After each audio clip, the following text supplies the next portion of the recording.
अस्सलामु अलैका या रसूलल्लाह व अला आलिका व अस्हाबिका या हबीबल्लाह।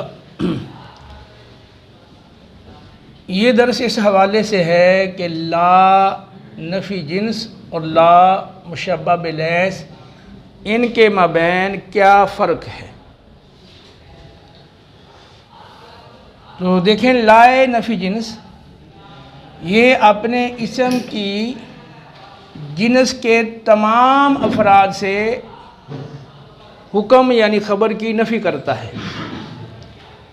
जैसे ला रजुल क़ाइमुन,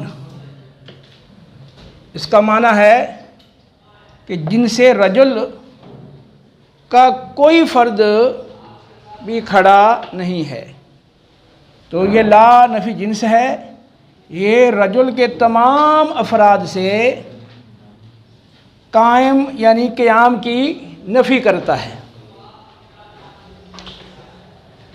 जबकि ला मुशब्बह बिलैस इसमें नफ़ी जिन्स और नफ़ी वाहिद दोनों का एहतिमाल होता है।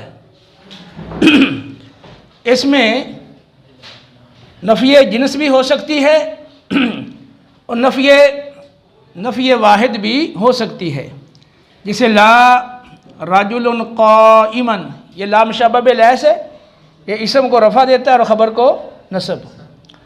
ला रजुलन क़ाइमन, इसका माने में दो एहतिमाल हैं। जिनसे रजुल का कोई फ़र्द भी खड़ा नहीं, जिनसे रजुल का कोई फ़र्द भी खड़ा नहीं रजुल के तमाम अफराद से क़याम की नफ़ी। या फिर इसका माना यह है कि जिनसे रजुल का एक फ़र्द खड़ा नहीं रजुल की जिन्स की एक फ़र्द से क़याम की नफ़ी है। ठीक है, इसमें दोनों मानों का एहतिमाल है। लिहाजा तकदीर नफ़ी जिन्स पर, यानी अगर आप नफ़ी जिन्स का इरादा रखते हैं तो उस इरादे से, यानी नफ़ी जिन्स के इरादे से आप ये नहीं कह सकते कि ला रजुलन क़ाइमन बल रजुलानी, क्योंकि जब आपने रजुल के तमाम अफराद से क़याम की नफ़ी कर दी, फिर दो के लिए इस बात कैसे हो सकता है? फिर दो अफराद दो रजुल के लिए इस बात तो नहीं हो सकता ना क़याम का, क्योंकि आपने ला से नफ़ी जिन्स का इरादा किया। तो जब रजुल के तमाम अफराद से क़याम की नफ़ी होगी तो अब बाद में दो रजुल के लिए क़याम का इसबात करना ये दुरुस्त नहीं है। हाँ, तकदीर नफ़ी वाहिद पर आप ये कह सकते हैं ला रजुलन क़ाइमन बल रजुलानी, एक आदमी खड़ा नहीं है बल्कि दो आदमी खड़े हैं, या रिजालुन बल्कि कई आदमी खड़े हैं। ठीक है,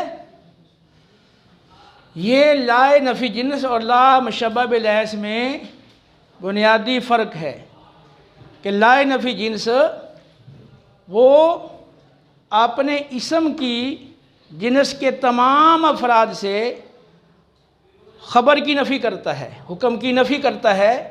जबकि ला मुशब्बह बिलैस इसमें दो एहतिमाल पाए जाते हैं। ये अपने इसम की जिन्स के तमाम अफराद की भी नफ़ी कर सकता है और अपनी जिन्स के अफराद में से एक फ़र्द से भी ख़बर की नफ़ी कर सकता है। ये ला नफ़ी जिन्स और ला मुशब्बह बिलैस के माबैन फ़र्क है, इसको आप अच्छी तरह नोट कर लें।